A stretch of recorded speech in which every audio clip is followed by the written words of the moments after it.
Most people think The Lord of the Rings began on screen with Peter Jackson. But long before those giant battles, beautiful landscapes, and legendary performances, there were other versions of Middle-earth that many fans have completely forgotten, and some of them were very strange.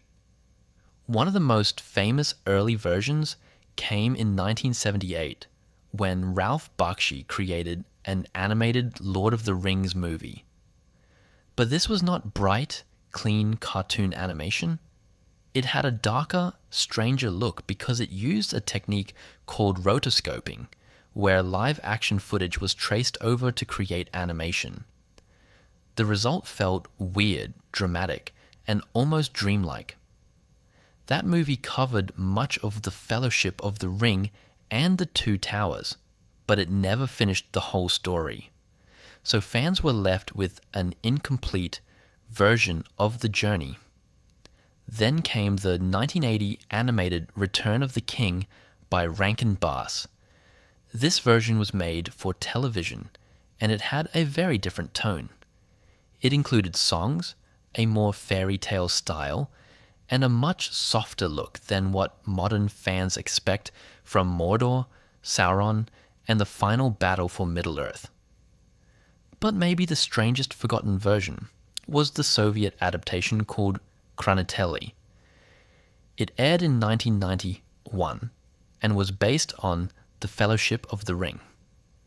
For years, many people thought it was lost. Then it resurfaced and fans were shocked. It looked more like a stage play than a Hollywood fantasy movie, but it included something Peter Jackson left out: Tom Bombadil. That alone makes it fascinating for Tolkien fans. There was also a Finnish version called Hobitit, released in the 1990s. It told the story mostly from the Hobbit's point of view, giving it a very different feeling from the epic version most fans know today.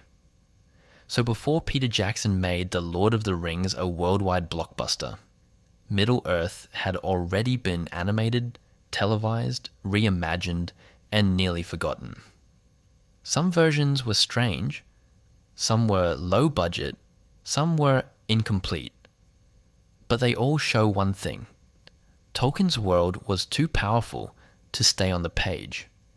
Long before modern CGI, filmmakers were already trying to bring Middle-earth to life.